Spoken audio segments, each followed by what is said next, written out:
Les aidants familiaux vivent des moments difficiles, traversent des moments difficiles dans une mission qui est essentielle, soutenir la famille, soutenir des parents, soutenir peut-être aussi des frères et sœurs, soutenir des membres importants de leur famille. Et nous croyons, nous, villes, que nous avons une mission importante à remplir pour accompagner les aidants dans la souffrance, accompagner les aidants qui sont confrontés à un certain nombre de difficultés. Donc nous voulons créer un réseau d'aidants sur le territoire de la ville de Petit-Bourg qui rassemble à la fois les professionnels de l'accompagnement des aidants, mais aussi tout simplement des membres de famille qui sont des aidants et qui ont besoin d'un soutien moral, qui ont besoin d'un accompagnement technique et qui ont besoin aussi d'échanges, de partage d'expériences. Donc notre idée ce soir avec cette conférence-là, c'est de lancer justement cette démarche de mise en commun nos travaux, de mise en lien nos aidants sur le territoire de Petit-Bourg. Nous travaillerons bien entendu avec des professionnels, des prestataires, nous travaillons aussi avec des institutions telles que le département dont c'est le cœur de l'action, la préservation, la protection de nos aînés, mais comment penser être efficace pour que le meilleur vieillissement soit assuré à Petit-Bourg de notre population, il faut aussi accompagner les aidants qui sont là au quotidien auprès de parents, auprès de papa, auprès de maman, auprès de grands frères, grandes tantes, etc.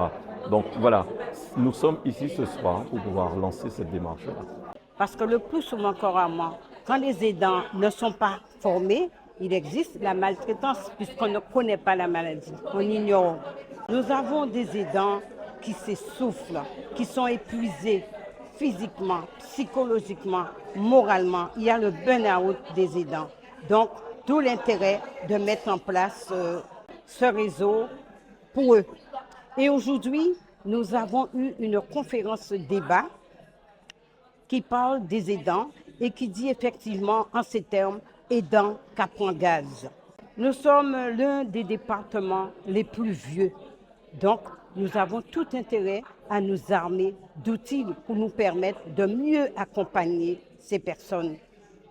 Et puis, il faut se dire aussi que la collectivité départementale fait de son mieux pour pouvoir accompagner ces personnes, puisque la moitié du budget est consacrée pour la solidarité, en mettant en place la téléassistance, l'aide personnalisée à l'autonomie, l'aide ménagère et je dirais même la garde itinérante qui permet à ces personnes d'avoir une présence. Et donc, Kapwanga, c'est une expression créole que l'on connaît, qui parle de fatigue, d'épuisement. Et dans le cadre de la conférence que j'ai l'honneur d'animer, j'ai tout simplement voulu mettre en lumière l'épuisement des aidants. La vie d'un aidant est rythmée par principalement deux choses, le travail ou la formation et les soins apportés à l'aider, ce qui justement induit la fatigue. Oui, alors les chiffres sont clairs.